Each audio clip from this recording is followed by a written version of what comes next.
Projeto Justiça e Diálogo Social. Apoio Universidade Estadual do Ceará. Realização Tribunal de Justiça do Estado do Ceará. Universidade Aberta do Nordeste e Fundação Demócrito Rocha. 35 anos.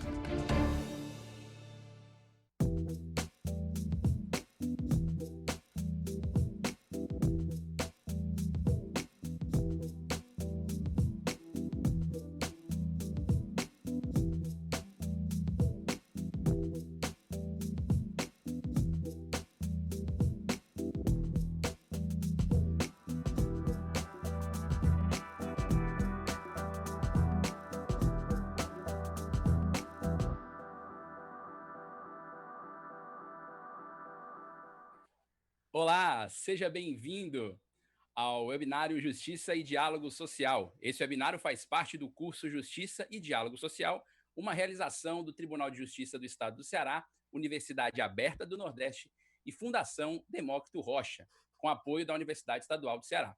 O curso Justiça e Diálogo Social tem como objetivo promover a qualificação integrada e aperfeiçoamento do debate social com base em ferramentas de democracia participativa para aproximar a sociedade geral do fortalecimento das ações do programa Celeridade do Tribunal de Justiça do Estado do Ceará. E você pode se inscrever gratuitamente no curso Justiça e Diálogo Social, através do link que aparece aí na sua tela, no QR Code, ou também pelo site fdr.org.br/Justiça e Diálogo Social. Você pode também ter acesso ao curso todo gratuitamente. Nós vamos ter 4 encontros a partir de hoje, sempre às 19 horas. Todos os episódios ficarão gravados para você assistir quantas vezes quiser. O tema do webinário de hoje é o sistema de justiça no período de isolamento. E para conversar sobre esse tema, recebo o Gustavo Brígido, doutor em Direito Constitucional e mestre em Políticas Públicas e Sociedade. Obrigado pela presença, doutor Gustavo. Eu que agradeço imensamente o convite, a oportunidade de manter um diálogo tão enriquecedor e, por meio dele, conseguir levar a sociedade, não vou dizer só cearense, mas a sociedade brasileira como um todo, um diálogo tão pertinente e interessante para esse período que estamos vivendo. Aproveito para saudar todos os colegas, na pessoa da professora Patrícia, muito nos honra com a sua presença, certo? Toda a importância que a Defensoria Pública e a própria trajetória da professora na sala de aula e no exercício da sua profissão. Saúdo o professor Nilson, um amigo de longa data, muito competente, representando o Tribunal de Justiça, e o brilhante advogado e jornalista Cliff, pela oportunidade de trocar essa ideia com todos vocês.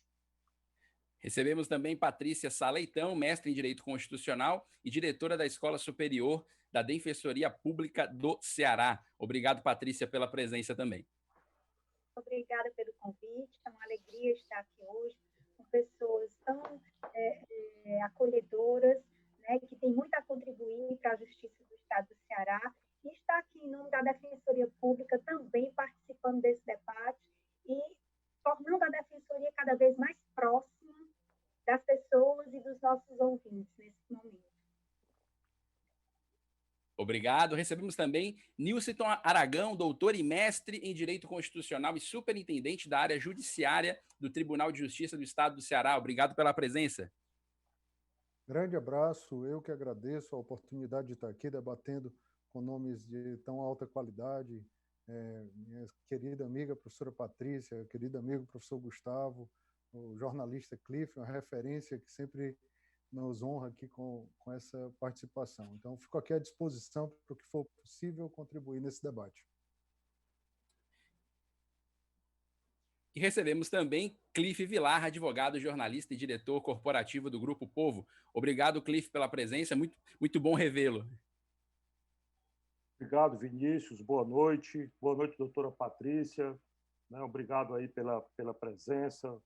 O professor Nilson, muito obrigado. Nosso companheiro, o doutor Gustavo Brígido, também, nosso parceiro em vários projetos aqui também. Muito obrigado pelo convite e por participar desse momento tão importante quando o país precisa de diálogo, tá certo? Então, a gente, acho que mais do que nunca, nós estamos num momento histórico no Brasil onde as instituições, a sociedade civil, a população, né? Isso é todas as camadas e segmentos sociais precisam praticar o diálogo, certo? Então, eu acho que só por isso já se justificaria uma iniciativa tão importante quanto essa iniciativa do Tribunal de Justiça do Estado do Ceará, tá certo, de promover esse diálogo social em torno de um tema essencial para o Estado de Direito e para a democracia, como é a questão da justiça. Eu acho, por isso eu louvo e registro aqui o agradecimento em nome da Fundação Demócrito Rocha por nós desenvolvermos uma ferramenta de conexão social tão importante quanto um projeto como este, com várias ações integradas voltadas para a educomunicação. Obrigado, Cliff. Bom, e antes de a gente começar esse debate, quero lembrar você que você pode participar deste webinário enviando suas perguntas ou comentários com a hashtag Justiça e Diálogo Social. O doutor Gustavo Brígido hoje vai me ajudar aqui nessa jornada aqui de 4 encontros a trazer as perguntas de você que está aí nos assistindo do outro lado. Lembrando que esse webinário é transmitido pelas redes sociais da Fundação Demócrito Rocha também. Tá bom? Então vamos começar com o Dr. Nilson. Eu tenho aqui uma pergunta para você. Qual é o significado do projeto Justiça e Diálogo Social para o Tribunal de Justiça do Estado do Ceará? Essa aproximação do Poder Judiciário com a imprensa, de uma forma geral, em especial com a Fundação, com o jornal, é essencial, como o Cliff acabou de falar.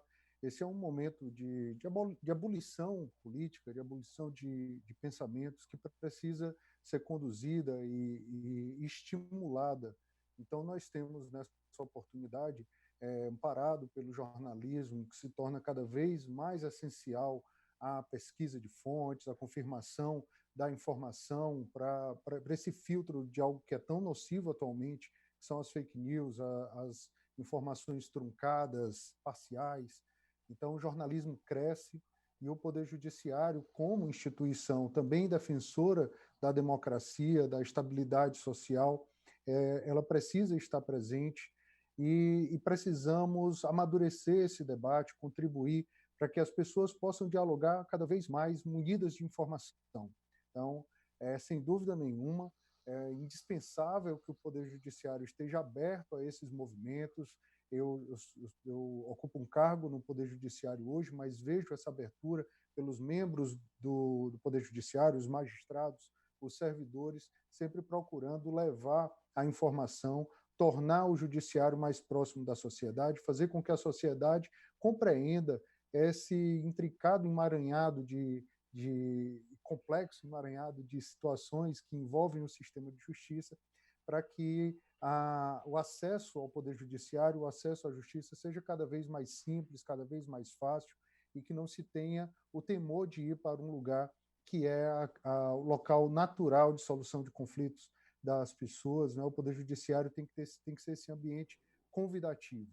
Então, sem dúvida nenhuma, nesse tipo de projeto, nesse tipo de ação, que a gente encurta a distância entre o Poder Judiciário e a sociedade, com esse interlocutor tão importante, tão eficiente nessa atividade, que é o jornalismo. E aproveitando, eu queria saber como está o funcionamento do Poder Judiciário no contexto desses decretos de isolamento, distanciamento social. Como é que está o funcionamento do Poder Judiciário nesse momento? Esse foi um grande desafio para todos, né? Mas o Poder Judiciário ele estava preparado, eu acredito, ninguém estava totalmente preparado, mas nós sofremos o mínimo possível para a adaptação. Eu me surpreendi positivamente, mesmo tendo uma expectativa já positiva da reação que o Poder Judiciário ia ter, mas a velocidade de adaptação foi incrível. Então, nós saímos de atos que eram eminentemente presenciais, rapidamente desenvolvemos ferramentas para atendimento das partes e dos advogados, logicamente cada vez sendo aprimorada. Hoje nós já temos diversos magistrados e desembargadores que, com a marcação prévia, atendem as partes e os advogados por meio de videoconferência, por meio de aplicativos de conversa, né, de interação de redes sociais. Isso é algo que avançou muito rapidamente. As audiências, que são naturalmente presenciais, lógico, nem todas as situações vão admitir isso, mas um volume significativo de audiências já estão sendo realizadas também por videoconferência.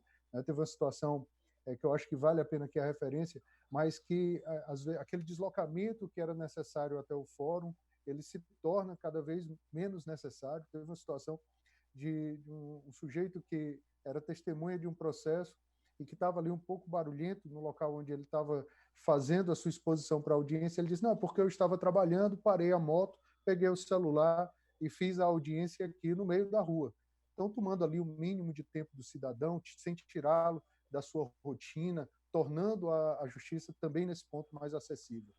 As sessões de julgamento do Tribunal de Justiça, que são sessões solenes, que envolvem um volume de debate e de discussões muito amplo, rapidamente se adaptou às sessões virtuais, hoje transmitidas pelo YouTube em tempo real. Eu acabei hoje à tarde, nós tivemos 2 sessões, sessões de colegiados grandes, mas que se desenvolvem muito bem. Eu acredito até que nós tenhamos tido um incremento de um debate, um aprofundamento dessas questões.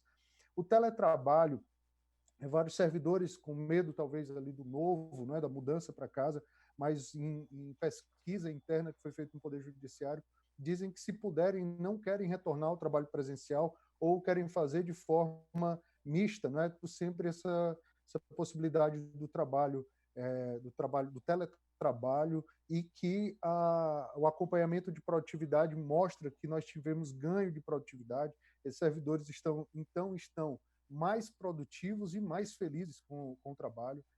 O treinamento dos servidores e dos magistrados, as ferramentas de EAD, de ensino à distância, que já existiam, não foram inovadas agora, não foram inventadas agora, mas estão também se aprimorando, se adaptando, para que a gente permaneça com esse cuidado com a formação dos servidores e magistrados. Então, assim, o Poder Judiciário passou por uma verdadeira, em pouco tempo, passou por uma verdadeira reformulação estrutural das suas atividades. A incorporação de tecnologias pelo Poder Judiciário é algo que não é novo, já vinha acontecendo, mas vinha em passos curtos, e eu acredito que a gente tenha feito aí em 3, 4 meses, desde o início do isolamento social, nós conseguimos avançar talvez o que levássemos 3, 4 anos para conseguir fazer. Então, certamente, quando as coisas normalizarem, não vamos voltar ao que era, vai haver um novo normal, como todos estão dizendo, e esse novo normal vai envolver tudo isso. Atos feitos à distância, o teletrabalho, o ensino à distância, audiências, atendimentos das partes, videoconferência, automações, tudo que vem a reboque dessas mudanças. O Poder Judiciário, ele às vezes é taxado de ser um pouco conservador, um pouco resistente a mudanças, mas quem acompanha um pouco mais de perto sabe que faz isso não por uma simples resistência, mas faz isso porque uma das suas funções é garantir estabilidade, é garantir segurança jurídica, e essas mudanças, essas guinadas repentinas, isso deixa a sociedade em alerta, tira a sociedade de uma situação de conforto, mas esse momento mostrou que, quando a mudança vem para melhor, para garantir uma prestação jurisdicional mais célere, mais efetiva, o Poder Judiciário está aberto, sim, a fazer essa mudança. Então, eu vejo essa adaptação do Poder Judiciário e o funcionamento do Poder Judiciário nesse momento de maneira muito boa, plenitude quase. Logicamente, continua existindo atos em minoria que precisam ser presenciais, e para isso terão que aguardar o retorno. Mas, na sua grande maioria, esses atos continuaram sendo produzidos e, como eu falei, houve, na verdade, um incremento na produtividade. A prestação jurisdicional chegou mais rápido ao cidadão nesse período que estavam todos em casa. Mas, basicamente, eu sei que outras questões podem aparecer, mas, para não monopolizar aqui a palavra, encerro por aqui essa primeira manifestação. Muito obrigado. Hoje nós estamos falando exatamente sobre isso, o sistema de justiça no período de isolamento. Lembrando a você que está nos assistindo pelas redes sociais, você pode participar enviando a sua pergunta com a hashtag Justiça e Diálogo Social. Cliff, eu queria puxar agora com você para a gente falar um pouco sobre o projeto Justiça e Diálogo Social. Queria que você explicasse para todos nós o que é esse projeto e qual o significado desse projeto para a Fundação Demócrito Rocha. Bem, boa noite. Boa noite, doutora Patrícia, aqui representando a Defensoria Pública Geral do Estado. O doutor Gustavo Brígido, que é o nosso coordenador de conteúdo, e o professor Nilson Aragão, certo? Que é o superintendente da área jurídica do Tribunal de Justiça do Estado. Bem, a Fundação Demócrito Rocha, eu vou fazer um pequeno histórico, ela tem essa denominação em homenagem ao fundador do jornal Povo, o jornalista Demócrito Rocha. Em 1928, fundou o nosso periódico, certo? E há 35 anos foi instituída uma fundação em homenagem ao legado do Demócrito Rocha, que fosse especializado exatamente em construir essas pontes, essas conexões sociais, essas grandes bandeiras sociais. Demócrito Rocha sempre foi um apaixonado pelas coisas do Ceará e sempre um homem que levantou bandeiras sociais aqui no estado e na região, certo?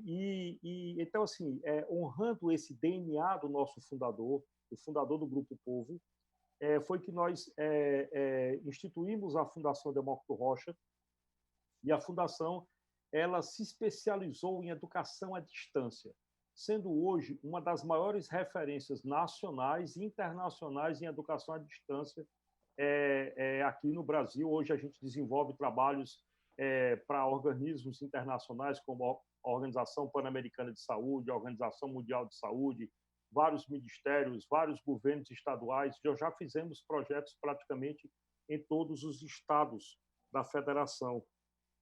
E é muito importante, assim, esse trabalho que a gente desenvolve a respeito de diálogo, isso está no próprio DNA da Fundação. Fazer um diálogo que você una o que a gente desenvolve em termos de educomunicação. O que seria educomunicação?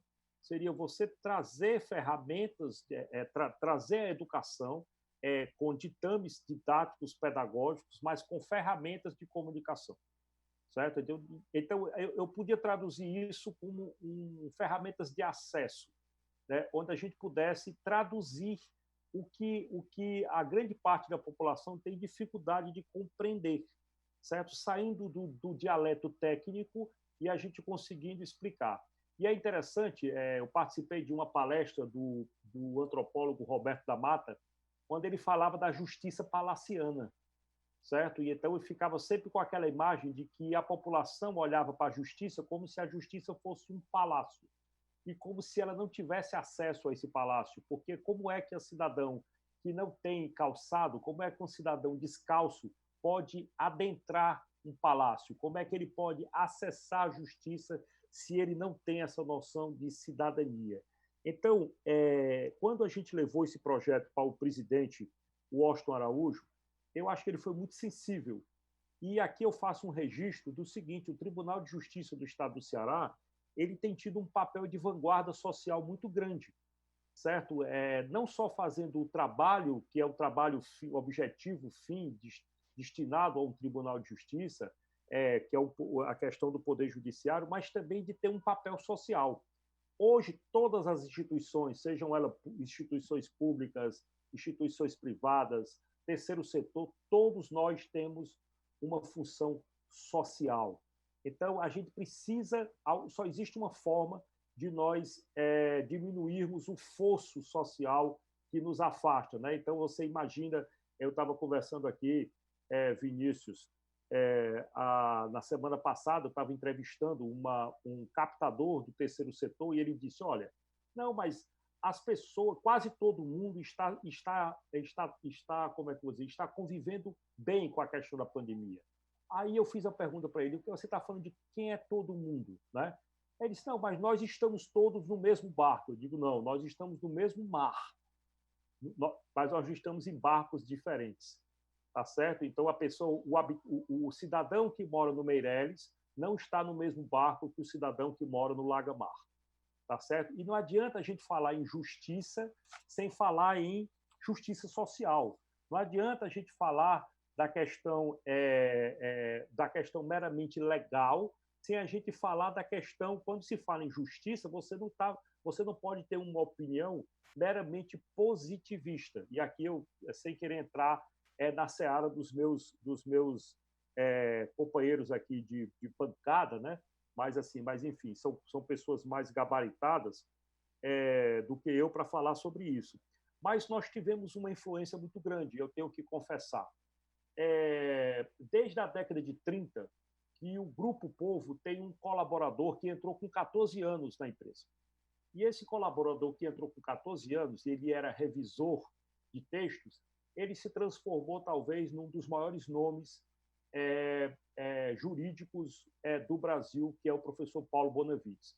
O professor Paulo Bonavides, ele era amigo pessoal de Demócrito Rocha, certo? E quando a gente fala do professor Paulo Bonavides, que tiveram vários livros e várias revistas técnicas publicadas por essa fundação, que leva o nome de um amigo particular dele, ele fala sempre da sua grande bandeira, que é a democracia direta, certo? E ele sempre traz esse tema à tona, né? E quando o professor Paulo Bonavides traz isso, isso nos influenciou muito quando a gente foi fazer essa proposta para o desembargador Washington, que ele, agora eu vou dizer, com seu espírito público e seu espírito social, e sendo um homem que tem essa sensibilidade da gente poder fazer a tradução, tá certo? Conseguir construir essa ponte, e, na verdade, o nosso trabalho é de construção de pontes.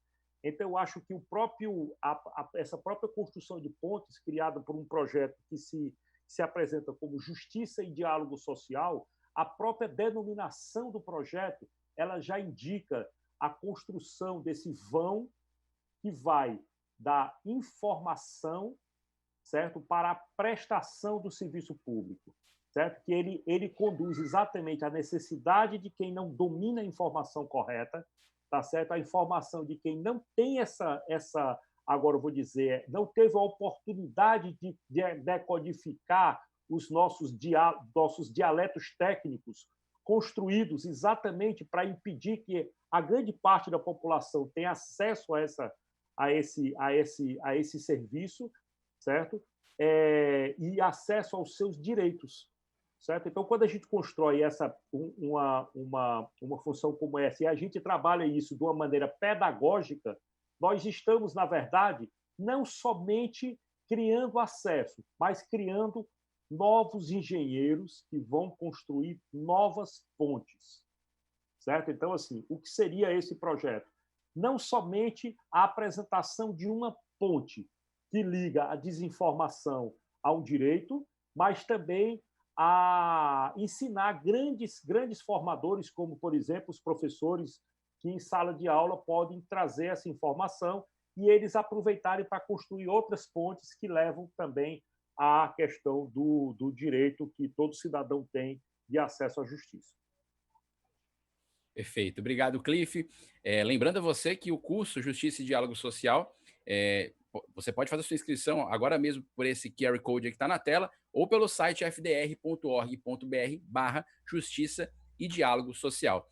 Bom, eu queria falar com a doutora Patrícia, falando sobre essa questão do sistema de justiça neste período de isolamento, e queria que você me contasse um pouco, doutora, qual é o papel da Defensoria Pública no aperfeiçoamento do diálogo da justiça, diálogo entre justiça e sociedade. Qual é o papel da Defensoria Pública, e ainda mais nesse momento, né?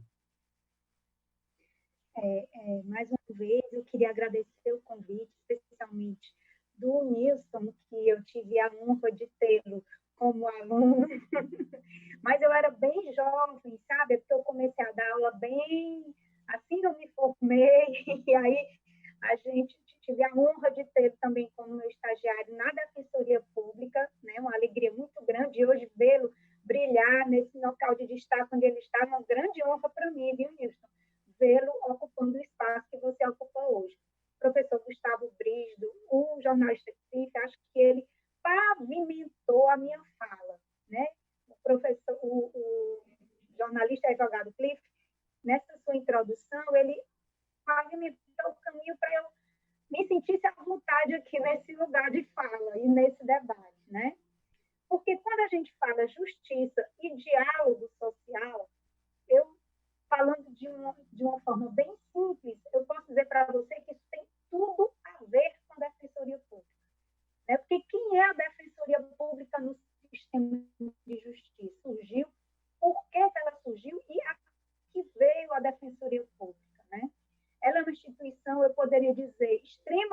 democrática, todas as instituições do sistema de justiça são democráticas, mas ela tem um papel fundamental.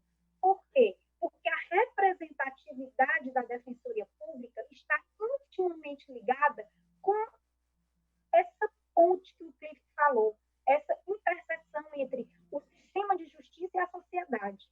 Um país em que mais de 80% das pessoas não tem, dos cidadãos, das pessoas não têm condição de pagar honorários advocatícios para terem acesso a essa justiça, a Defensoria surge como uma instituição que veio democratizar esse acesso.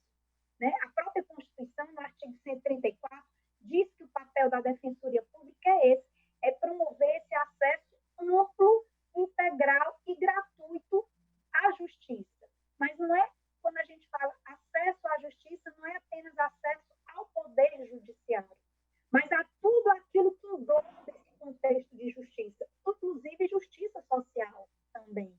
Por quê? Porque a Defensoria Pública, ela, além de atuar no poder judiciário, nós atuamos também em todas as esferas administrativas e extrajudiciais e através de mediação de conflitos. Qual é a nossa preocupação? É levar esse acesso, mais do que essa sensação, a sensação e a efetividade do que seja justiça para essas pessoas mais simples. Né? Então, no momento que a Defensoria Pública, com a Constituição de 88, foi criada, em 94, a lei que a regulamentou foi publicada, e em 97 ela passa a existir no estado do Ceará, nós tivemos a oportunidade de tornar o poder judiciário também muito mais acessível. Por quê? Porque, estatisticamente, embora não haja esse número devidamente calculado, mas pela quantidade de processos e pela quantidade desses processos que tramitam no Poder Judiciário e que são patrocinados pela Defensoria Pública, eu confortavelmente posso dizer para você que mais de 80% da população está sob os cuidados e sob a atenção da instituição Defensoria Pública.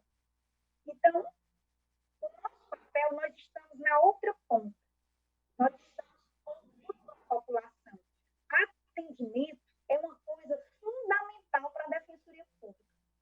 Né? Porque, assim, por exemplo, você chega no fórum e vai ter um defensor público que vai atuar no seu processo lá naquela vara. Né? Mas antes desse processo existir, alguém precisou dar entrada nesse processo.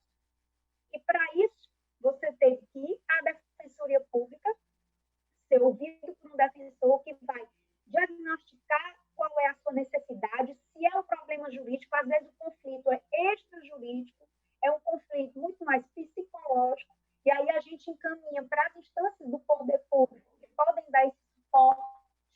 Às vezes é uma questão que depende do CRAS, do CREA, de outras instâncias do poder público que não são parte do poder judiciário, e nós fazemos esse filtro. E a Defensoria procura, ao máximo, solucionar os conflitos extrajudicialmente, justamente para não sobrecarregar o Poder Judiciário. Levar ao Poder Judiciário apenas aqueles conflitos que efetivamente não podem ser solucionados de outra forma. Então, para isso, a gente tem os nossos núcleos de mediação que trabalham nessa perspectiva. Toda vida que alguém procura a Defensoria Pública e que o seu direito é passível de uma solução amigável, de uma mediação, de se fazer uma solução extrajudicial, ela vai ser esgotada. A Defensoria vai buscar esse esgotamento. E somente naquelas situações em que efetivamente há necessidade de uma decisão judicial, de um veredito mais abalizado, aí sim, nós entramos em contato com o Poder Judiciário, peticionamos, damos entrada nos processos. Entretanto, a nossa atuação é muito mais ampla. E hoje eu posso lhe dizer que o que mais tem feito diferença na sociedade, a nossa atuação na perspectiva de educação e direitos. Nós estamos o tempo todo fomentando educação em direitos. Muitas vezes as pessoas nos procuram, como eu disse, não tem um problema jurídico, mas ela passa a ser informada de outras situações. Assistido que vai da Defensoria Pública, às vezes dá desdobramento a 4, 5 ações diferentes. Um jovem negro da periferia que é morto, essa família que procura a Defensoria Pública, e muitas vezes a Defensoria que faz a busca ativa através da rede Acolhe, dá uma série de desdobramentos, porque a família desse jovem, às vezes eles não têm nem como sepultar o corpo. Então, a Defensoria vai em busca dos serviços sociais, do poder público especializados nesse sentido, para a liberação do corpo, para fazer o sepultamento, já dá entrada no benefício, ou orienta para que procure a Defensoria da União para quando esse benefício é negado. Toda essa rede de assistência de educação e direito, a Defensoria abraça e faz isso com uma grande satisfação, porque essa é a nossa razão de ser, né? A Defensoria Pública, ela é para o defensor a própria razão de existir. Nós trabalhamos com alegria, com prazer, e é preciso ter vocação para ser defensor. É preciso gostar de gente, é preciso gostar de povo, é preciso gostar de ouvir, de atender, né? E por isso que nesse momento de pandemia nós nos sentimos tão, como é que eu diria, não necessariamente frustrados, mas tolhidos nessa nossa atuação, porque nós vamos às comunidades, nós temos núcleos descentralizados que estão distribuídos pela cidade, outros no interior, e que nós vamos às pessoas. Então, nós hoje não temos como efetivamente fazer os atendimentos presenciais até para proteger essas pessoas, que são hoje ainda mais vulneráveis, né? Como você falou, moram em áreas mais vulneráveis. Então, há um esforço grande para não torná-las ainda mais vulneráveis. E nessa perspectiva, né, dentro desse momento de pandemia, a Defensoria teve esse desafio enorme. Como eu vou atender, como eu vou alcançar as pessoas mais humildes, que muitas vezes não têm inclusão tecnológica. Ela não tem uma inclusão, ela não sabe mandar um e-mail, ela mora num barraco que não tem internet. Como que eu vou alcançar essa pessoa, né? Então, para isso, nós criamos uma rede de atendimento, nós entramos em contato com os líderes comunitários das comunidades para facilitar isso. Nós buscamos todos as instituições de poder público que estão tendo algum contato direto com essas pessoas e disponibilizamos não só o site e os e-mails, mas números de telefones de todos os setores da Defensoria. Então, todos os setores têm alguém para atender, orientar e, havendo possibilidade, sendo necessário, peticionar, fazer mediação. Nós estamos fazendo mediação online, né? O nosso núcleo de mediação, já fizemos alguns divórcios, foram homologados pelo Poder Judiciário, tudo através de celular, né? O nosso assistido. E uma preocupação muito grande que veio para a gente, a partir do momento em que as audiências ocorrem por videoconferência, isso tem um lado positivo, propiciar uma celeridade que a justiça não pare. Mas muitos dos nossos assistidos têm dificuldade porque não têm acesso à internet para participar da audiência. Às vezes tem um celular que tem essa tecnologia que alcança, às vezes não. Então, por conta disso, nós estamos nos reinventando e, através desse contato, desse diálogo social, que é o tema desse nosso debate aqui, é que nós estamos conseguindo fazer esse atendimento e alcançar as pessoas, né? Então, só nesse mês de maio, foram mais de 62 mil atividades que a Defensoria fez. Apesar da pandemia, apesar da dificuldade de não estar presente, de não poder atender presencialmente, mas, como eu disse, nós nos reinventamos, estamos à disposição. Se qualquer pessoa, eu preciso tirar uma dúvida, liga para o 129, que é o alô da Defensoria. Desse 129, ela vai ser encaminhada para a área que for a necessidade dela, ela vai ser orientada, vai ser tirada as dúvidas, e nós estamos o tempo todo trabalhando sem parar. A pandemia não parou a Defensoria não para, ela se reinventa e busca novas formas de chegar à população e promover esse acesso à justiça. Obrigado, doutora Patrícia. É realmente um trabalho muito importante da Defensoria, que a Defensoria faz, e importante saber também que vocês estão sempre em movimento, mesmo na situação como essa. Lembrando que você que está nos assistindo pode enviar perguntas aqui para os nossos convidados, através das redes sociais, com a hashtag Justiça e Diálogo Social. Hoje estamos falando sobre o sistema de justiça no período de isolamento. Deixa eu aproveitar aqui. Pronto, Gustavo. Vinícius, Eu já ia te chamar. eu vi uma pergunta aqui de Pronto. uma das pessoas que nos assiste, a Joselene Braga. A Perfeito. doutora Patrícia, aproveitando o mote da fala dela aqui, a Joselene pergunta como fazer justiça para uma criança que sofre violência em um momento de pandemia, no âmbito da sua própria casa, do ambiente doméstico. Essa foi a indagação. Primeiramente, existem os mecanismos do poder público, né, o Conselho Tutelar e a própria Delegacia de Proteção à Infância deve ser comunicada imediatamente, e a Defensoria também tem um núcleo da infância e juventude. Esse núcleo atua em duas frentes. Ele atua na perspectiva da defesa do menor em situação de ato infracional, menor infrator, como a gente chama, e na proteção dos direitos da criança e do adolescente. Então, entra no site da Defensoria, ligue 129, que você vai ser encaminhado para falar com o defensor que atende especificamente à proteção da infância e juventude. Paralelamente a isso, como eu disse, é interessante entrar em contato com a Delegacia de Proteção da Criança, fazer uma denúncia, né? Se quiser que a Defensoria faça a denúncia, entre em contato com o 129, vai ser encaminhado e a gente faz essa denúncia e faz essa atuação. É aquela história, hoje em dia não podemos nos calar diante de qualquer violência. Se é uma violência doméstica, se é entre homem e mulher, isso todo mundo tem que se meter sim. Não se admite violência. E contra uma criança, então, que é indefesa e que não tem totalmente vulnerável, mais ainda, não nos calemos, denunciemos e façamos a nossa parte de cidadãos. Excelente, excelente resposta. Doutor Gustavo, eu queria aproveitar a tua presença aqui para a gente falar um pouco sobre os conteúdos e os temas abordados no curso Justiça e Diálogo Social. Hoje nós estamos falando, claro, do sistema judiciário, do sistema de justiça nesse período de isolamento, mas a gente podia aproveitar para você falar um pouquinho sobre quais são os temas abordados dentro do curso Justiça e Diálogo Social. Excelente oportunidade até para motivar as pessoas a participarem. E eu queria, antes de fazer minha fala, dizer que eu aqui apenas represento a efetiva coordenação, que é da professora Ana Cristina, que é uma mulher ligada no 220. Eu vou te dizer uma coisa, a gente trabalhar ao lado de mulheres tão competentes, a gente fica numa situação muito difícil, né?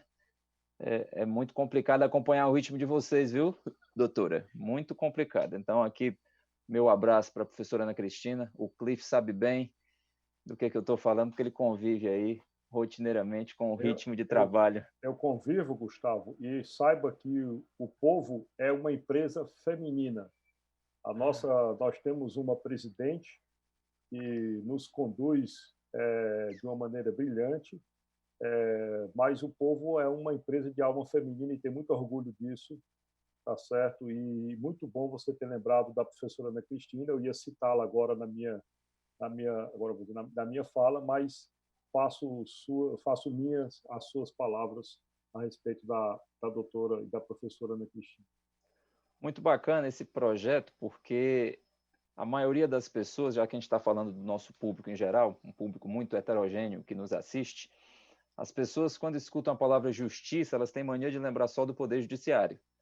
Há quase uma identidade entre justiça e Poder Judiciário, mas o sistema de justiça ele é muito plural, né? O sistema de justiça é composto de modo muito nobre pela Defensoria Pública, que na própria previsão constitucional exerce o papel de atender os hipossuficientes, aqueles que têm uma condição de vulnerabilidade evidente. Essas condições de vulnerabilidade ficaram ainda mais exacerbadas nesse período de pandemia. O sistema de justiça é composto pela advocacia, né? Eu e você, Cliff, temos a rotina e a possibilidade de representar aqui a Ordem dos Advogados, e a advocacia pode ser pública e pode ser privada. Nós temos os colegas da advocacia pública que exercem com muita maestria o seu papel, a advocacia pública federal, estadual, municipal. O sistema de justiça é composto pelo Ministério Público. Não podemos esquecer aqui o brilhante papel desempenhado pelo Ministério Público, seja o Ministério Público da União, seja o Ministério Público Estadual, e o sistema de justiça é formado, claro, pelo Poder Judiciário, que tem a tarefa de manter o equilíbrio do diálogo entre todas essas peças que se comunicam, certo? Esse é um projeto composto de 12 fascículos. Cada fascículo vem acompanhado de videoaulas, é um projeto de uma riqueza que as pessoas elas só têm noção do que a gente está falando quando elas, de fato, se inscrevem no curso, um curso gratuito, um curso que certifica. A Fundação tem parceria com a Universidade Estadual do Ceará, então são duas instituições que legitimam ainda mais a importância desse projeto. O módulo 1 trata de um tema muito rico para esse momento que a gente está vivendo, que é Estado Democrático de Direito. Você já pensou? A gente não tocar nessa temática do Estado Democrático de Direito. Eu aproveito para lembrar que todo Estado democrático é de direito, mas nem todo Estado de direito é democrático. A democracia é o nosso regime político, a democracia merece ser lembrada e defendida como uma referência da nossa dinâmica do Estado democrático de direito. Esse é o fascículo 1, escrito pelo professor Samuel Marx. O fascículo 2, a importância da justiça na democracia. Meu Deus do céu, a importância da justiça na democracia, como é que a gente vai dialogar acerca do sistema de justiça sem enfatizar os patamares da democracia? Me lembrei agora do artigo 1º, parágrafo único da Constituição, que diz que todo o poder emana do povo, que o exerce por meio de representantes eleitos ou diretamente nos termos da Constituição. A nossa Constituição ela prevê importantes mecanismos de participação direta. E a participação direta da população vem por meio de plebiscitos, referendos, iniciativas populares. Nós temos o mecanismo do voto. É bom lembrar que nós estamos em um momento muito delicado, até de indefinição da data das eleições. Você já pensou a que ponto nós estamos chegando, né? O Poder Judiciário, especificamente no âmbito da Justiça Eleitoral, discutindo a possibilidade de adiar o pleito. Já está quase tudo encaminhado, né? Não para o ano que vem, mas para um mês seguinte, para que a gente possa ter uma condição mais razoável de reunir as pessoas em um processo eleitoral. Esse segundo fascículo foi escrito pelo professor Antônio Jorge, nosso colega professor lá do doutorado da Unifor. O terceiro fascículo, cidadania, direitos e deveres. A questão do exercício da cidadania, e aí eu reforço o papel da Defensoria Pública, o quanto a Defensoria Pública é importante na medida em que ela reforça junto à sociedade o fato de a sociedade ser titular dos seus direitos. Que as pessoas vivem num nível de vulnerabilidade tão grande que elas não sabem nem que titularizam direitos.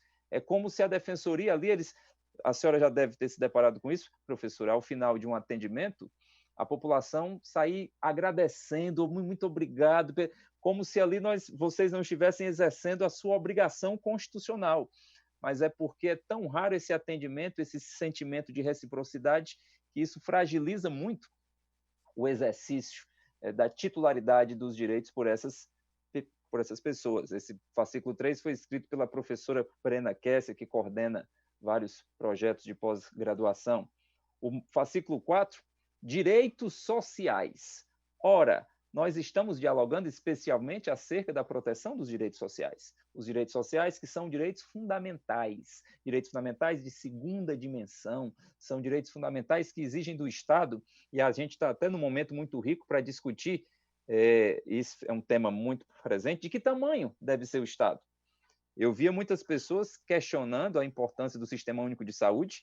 Meu Deus do céu, aqui eu acho que agora não há quem ouse levantar a voz contra a importância do SUS, tá certo? Você observar em muitas partes do mundo as pessoas que se recuperaram dessa Covid, saindo do hospital com uma conta enorme na mão, e aqui no Brasil o Sistema Único atendendo de uma forma mais eficiente do que a gente poderia imaginar. Obviamente, acertos têm que ser feitos, mas nós agradecemos muito ao papel desempenhado pelo Sistema Único de Saúde. O fascículo 5º, e aí, fascículo 5º é um tema de maestria do meu amigo Nilson, as soluções extrajudiciais de conflitos, né? O tema do fascículo 5 e o fascículo 6, falando das soluções consensuais. Depois que eu terminar a fala, eu vou jogar até a palavra para ele discutir um pouquinho aí a sua tese de doutorado que versa acerca desse tema. O 8º, tratando do Poder Judiciário,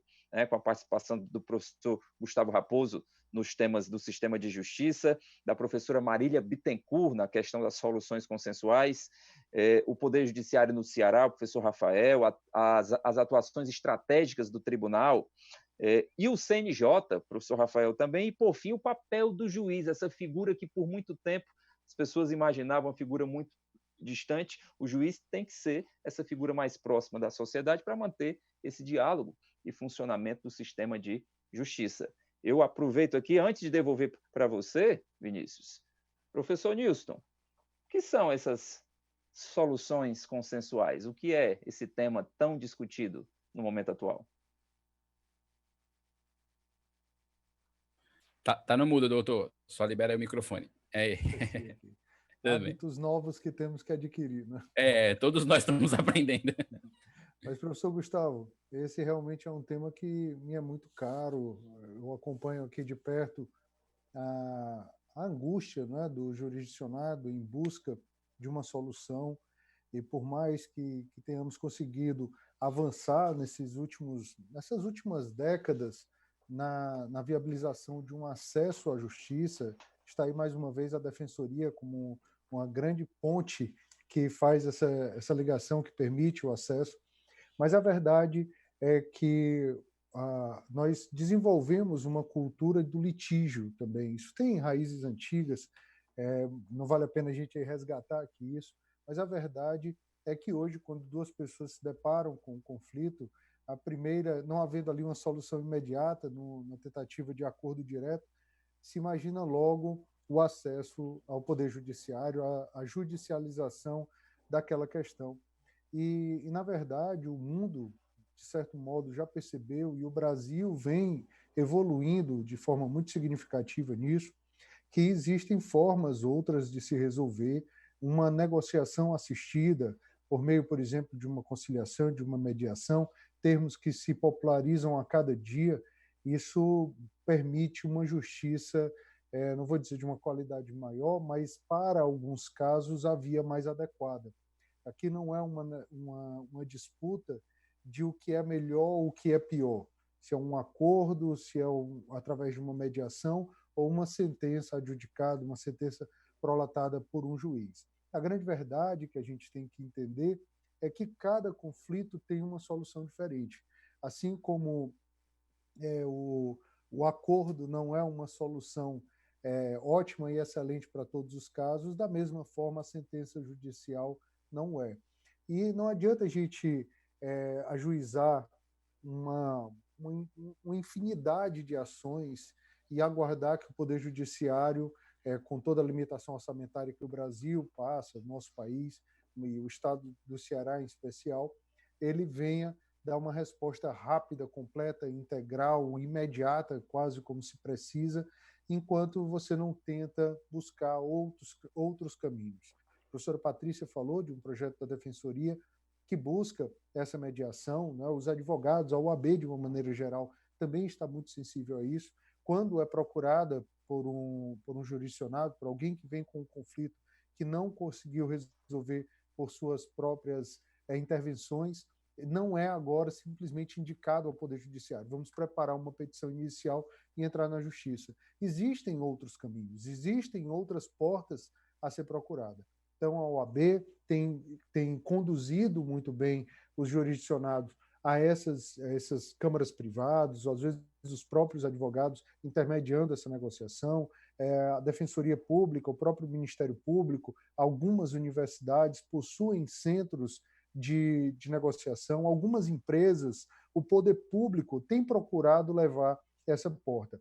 Isso, além de trazer uma solução para o conflito, e essa solução mais rápida, mas essa velocidade em si, ela não é o maior benefício. Eu gosto de dizer que ela é um efeito colateral positivo, não é? Porque às vezes a gente não pode superestimar a solução consensual, dando a ideia de que a solução pelo Poder Judiciário é inadequada, porque a professora Patrícia conhece esse tipo de situação. Às vezes você está ali diante de uma situação de agressão entre um marido e uma mulher que não tem como sair um acordo.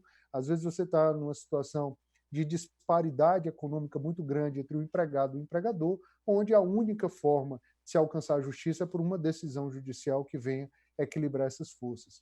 Mas quando você estimula o cidadão a dialogar, a enfrentar os seus problemas, a se entender não só um partícipe, mas o protagonista da solução do conflito, ele não se vê como alguém que está indo a reboque da solução do seu conflito, mas como alguém que está, de fato, solucionando, e isso tem um efeito educador, um efeito de criação de cidadão, de desenvolvimento de cidadão. Em outras situações que possam aparecer depois, aquela pessoa não vai procurar o Poder Judiciário como primeira saída, mas vai se entender como capaz de autorregrar-se, de desenvolver a sua solução por via própria, por conta própria, ou buscar o auxílio de profissionais, de mediadores, de conciliadores, das instituições, né, educadoras, das empresas, da própria Defensoria Pública, do próprio Poder Judiciário, que também tem ferramentas para isso. Então,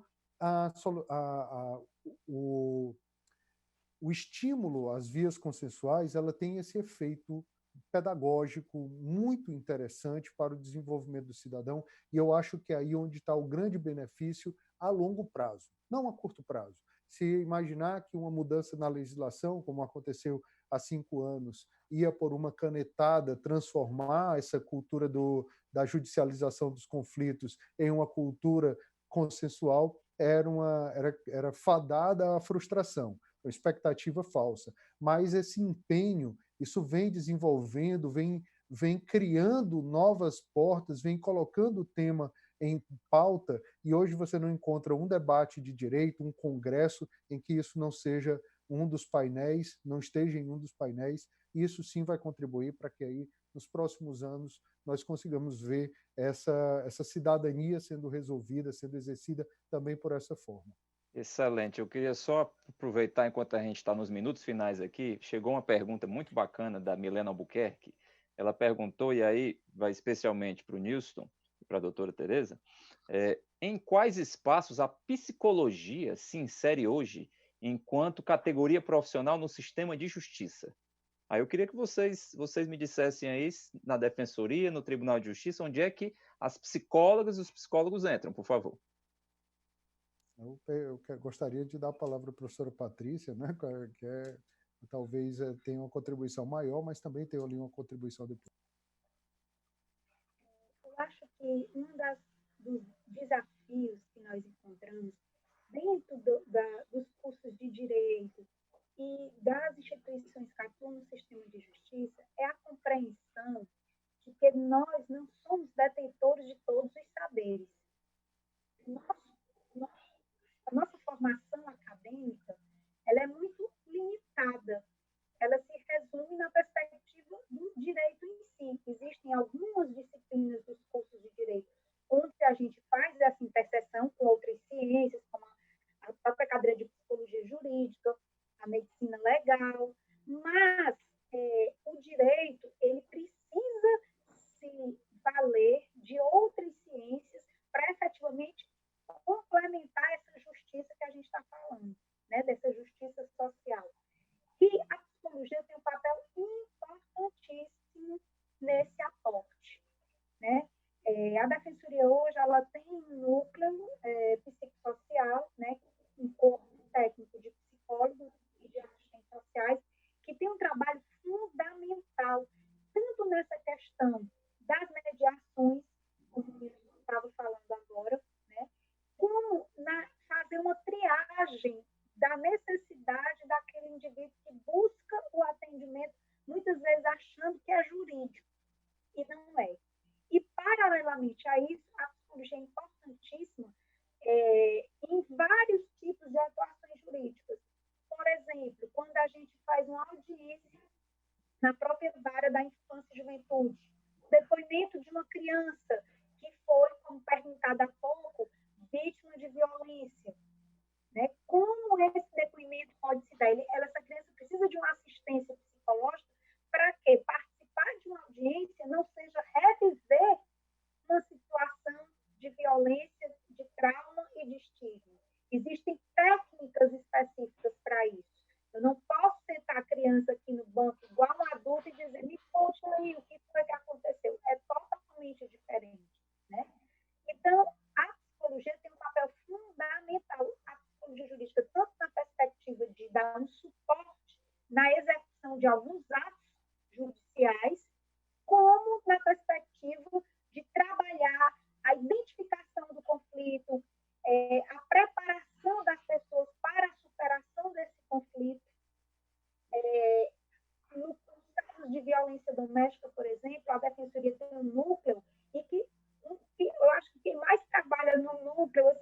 quem é mais demandado no núcleo é o corpo de psicologia. Por quê? Porque essa mulher chega na Defensoria Pública até ela conseguir externar para a Defensora Pública a demanda e a necessidade, o trauma, ela precisa ser acolhida, precisa sentir-se segura naquele ambiente para falar.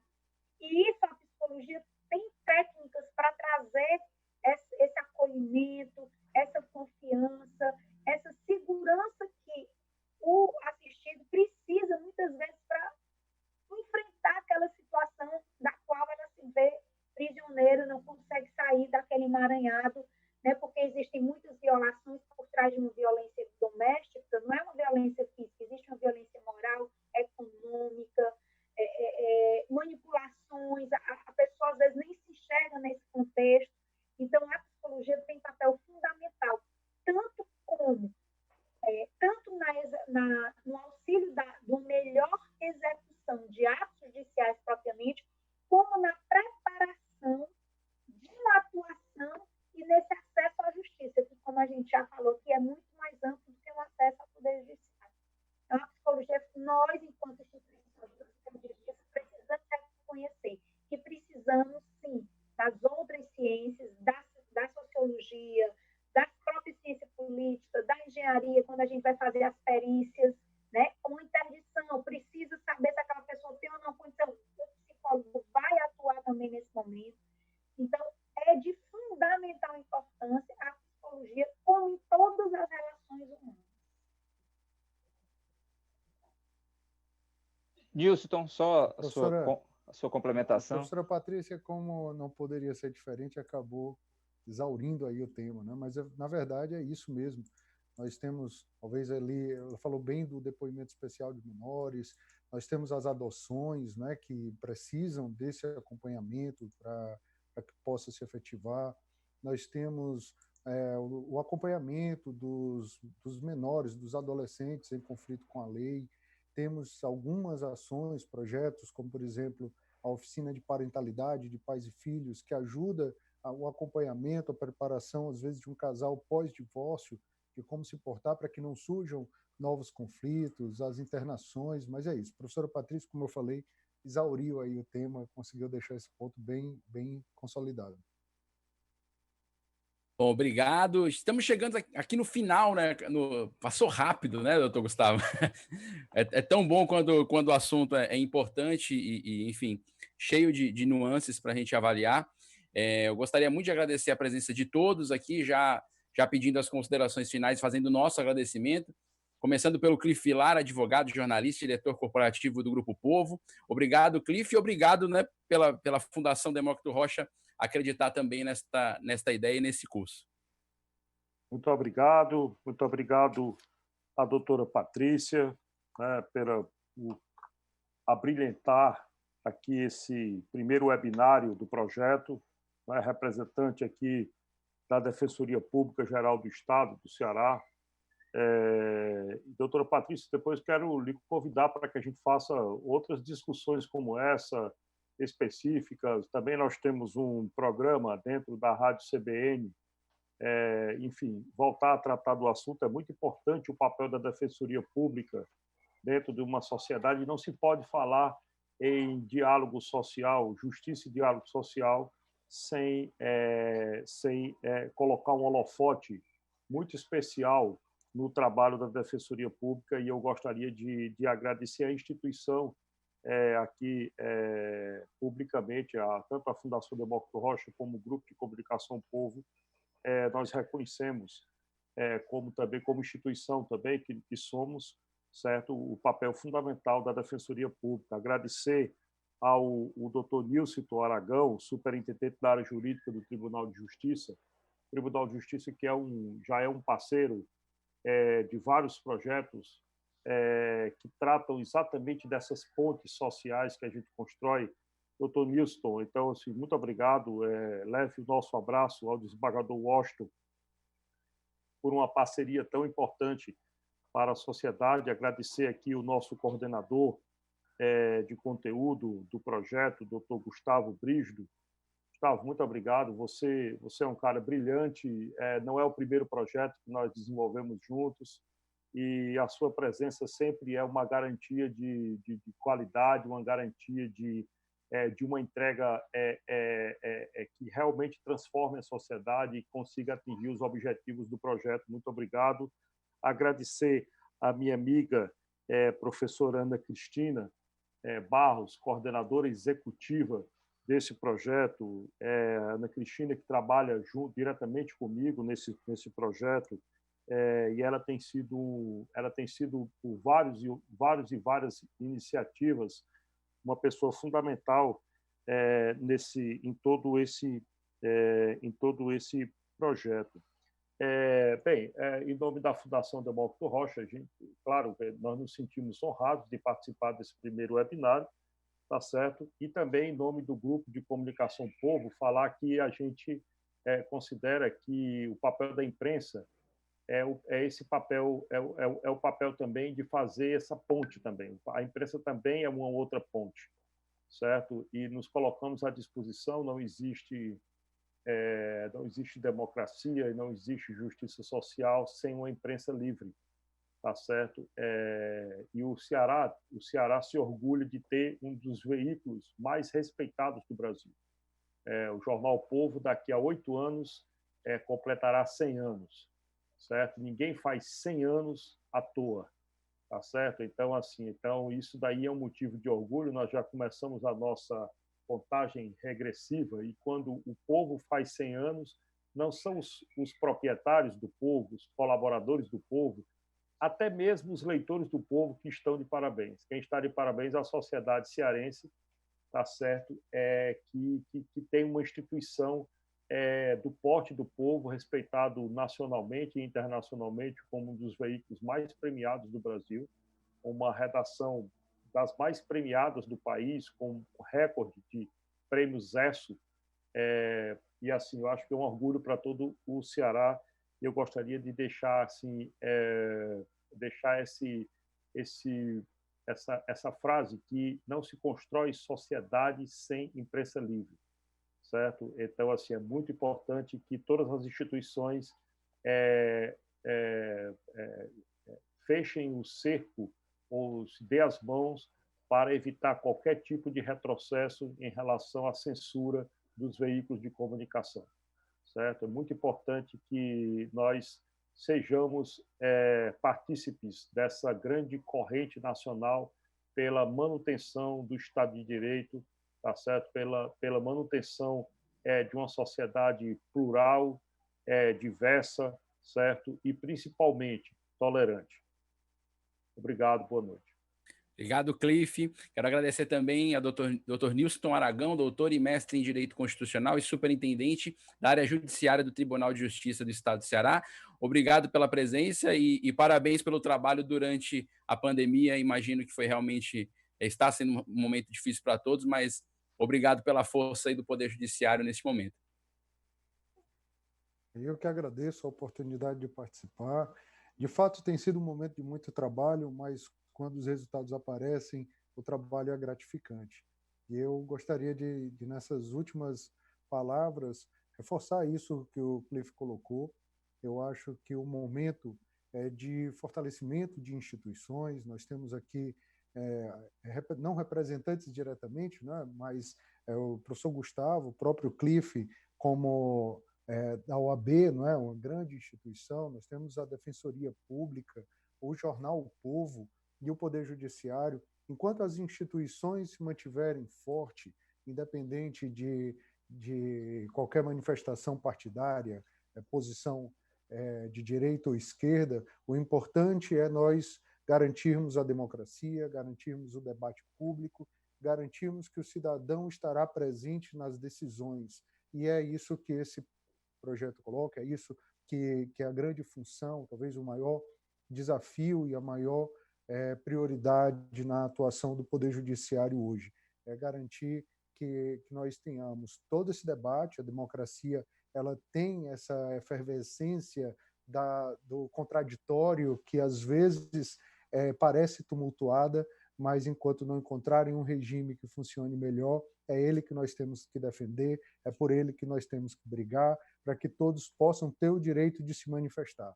Então, estamos todos aqui nesse desafio, com mãos dadas, em busca dessa conquista, de manter essa conquista a tão duras penas conseguida. Então, é isso, eu me acosto integralmente a tudo que o Cliff colocou e deixo aqui o meu parabéns ao Jornal O Povo pela iniciativa.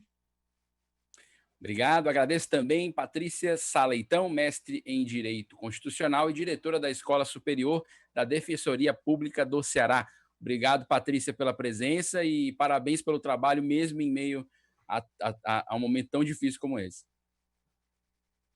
Eu que agradeço a oportunidade de estar aqui com vocês, de falar da Defensoria, de levar informação para as pessoas que estão nos ouvindo.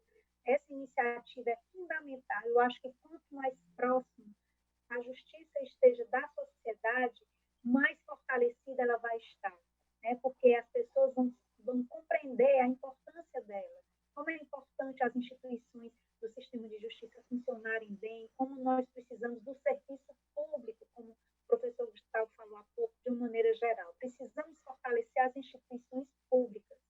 Não existe igualdade sem o fortalecimento do serviço público. Não existe querer que as pessoas que vivem em condições absolutamente vulneráveis e desiguais, por si só, possam conquistar seus direitos. Precisamos, sim, das instituições públicas, seja no aspecto da saúde, seja no aspecto da educação, seja no aspecto da justiça. E a imprensa, de fato, tem esse papel fundamental de levar informação. A história da Defensoria Pública ela se confunde com a história recente da democratização do Brasil. Então, nós somos os mais jovens do sistema de justiça e, portanto, também somos, de certa forma, mais vulneráveis nesse contexto. Mas acreditamos, sinceramente, nas instituições públicas. Mais uma vez, agradeço. A Defensoria Pública está de portas abertas, à disposição para todas as vezes que precisarem da nossa contribuição. E muito obrigada mais uma vez e que esse projeto que hoje se inicia tenha bastante sucesso e que a gente possa contribuir mais vezes com ele. Muito obrigada. Obrigado, Patrícia. Agradeço também ao Gustavo Brígido, meu colega aqui hoje de apresentação, doutor em Direito Constitucional e mestre em Políticas Públicas e Sociedade. Agradeço pela presença e por esse curso, porque como alguém que trabalha, eu posso dizer a você, o Cliff está aqui também de prova, alguém que conhece o projeto de perto, porque trabalho nele também, vocês me acenderam assim, a chaminha de querer estudar Direito.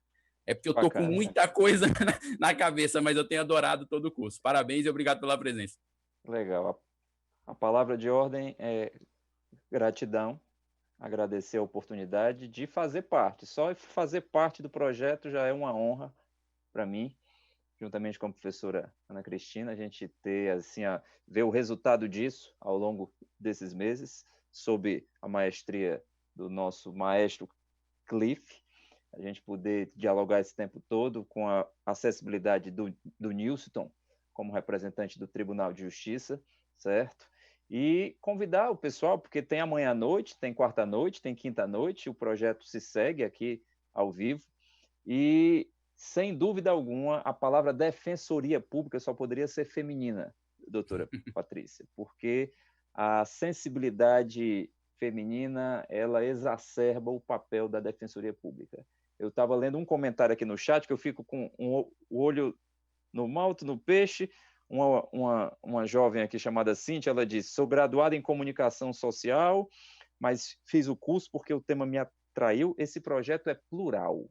Esse projeto não é para estudante de direito, não é para advogado, esse projeto é para psicólogo, para comunicador social, para quem não tem formação, para quem quer se formar, enfim. Só o simples fato de motivar a transformação da vida das pessoas através da educação, isso já nos deixa muito felizes em razão disso. Então, que Deus abençoe a jornada de cada um de nós nesse contexto aí de ainda combate a essa pandemia. E vamos usar máscara. Só estamos sem máscara porque estamos afastados uns dos outros. É verdade, verdade. Obrigado, Gustavo. Chegamos ao final do webinário Justiça e Diálogo Social de hoje. Como bem falou o Gustavo, nós ainda temos mais 3 encontros, sempre às 19 horas, nas redes sociais da Fundação Demócrito Rocha. Então, fica ligado, já bota a programação. E se você se interessou pelo curso Justiça e Diálogo Social, acesse o site fdr.org.br/Justiça e Diálogo Social. A inscrição para o curso é gratuita. Nos encontramos amanhã às 19 horas, aqui, neste mesmo local. Conto com a sua participação e até lá!